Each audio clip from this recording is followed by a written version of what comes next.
Before I begin the video, I would want to show you a little something, a little piece of Bhutan that I shot there randomly to see how beautiful the country is, how beautiful the people are, and how lovely the vibe in Bhutan is.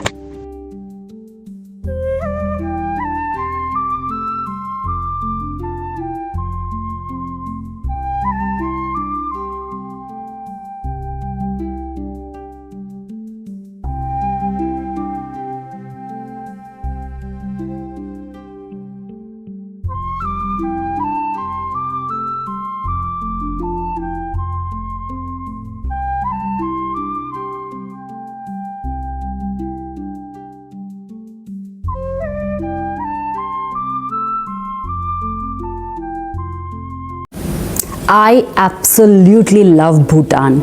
On my recent trip to Bhutan, I thought I was going to see beautiful mountains. What I didn't know, I was going to meet a different way of living. And I definitely didn't know I was going to learn lessons about peace and relationships. I want to share this one personal experience with you. There was this one morning in Bhutan that will always stay with me. I woke up early and everything felt slower. The air was quiet. The mountains didn't try to impress anyone. They just stood there, steady and grounded.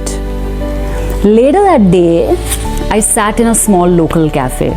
It was nothing fancy. It was a cute little cafe made of wooden tables and warm tea, soft conversations around me. And I noticed something. Everybody was calm. No one was rushing. The person serving tea wasn't anxious at all. The life in these busy cities, everyone is running fast and everyone wants to do things fast. The people there, they were talking, they weren't checking their phones every minute. There was no urgency in any room. And it made me uncomfortable for a second because I realized back home, I move fast. I plan, I fix, I push. Even in relationships, I have sometimes tried to accelerate clarity, force solutions, control outcomes. But sitting there in Bhutan, I understood something very quietly. That peace doesn't respond to pressure, and neither does love. When I came back, I started thinking about things that Bhutan taught me, and I would want to share that with you. So the first one was simplicity. In Bhutan, life felt simple, not empty, not boring, just uncluttered. And I realized how often we complicate relationships by overthinking, overanalyzing, and overreacting. Sometimes maturity is choosing simplicity over drama. Lesson number 2, presence. People were present. When they spoke to you, they were actually there in the moment, not half in the conversation and half in their phone. They were there in the moment, present.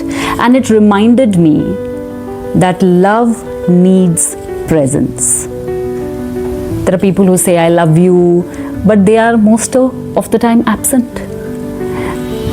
They were not constantly texting, not constant validation, just real undivided attention when they were giving it to people. Lesson number 3, emotional stability. The calm energy there made me reflect on something deeper, something more meaningful, something more intense. If a place can feel peaceful, why do we accept relationships that constantly disturb our inner calm?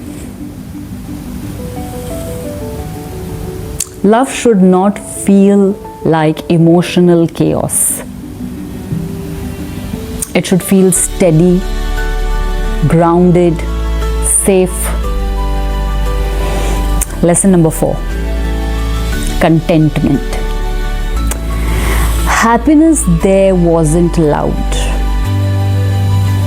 People were content. Shops were shut at 6 o'clock. The streets were quiet. It wasn't flashy at all.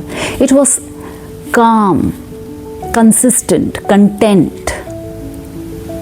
And I realized that mature love feels the same way. It doesn't shout to prove itself. It simply exists peacefully. That brings me to the end of the video. But before leaving, I would want to tell you that sometimes you travel to see a new country, and sometimes you travel to see yourself more clearly.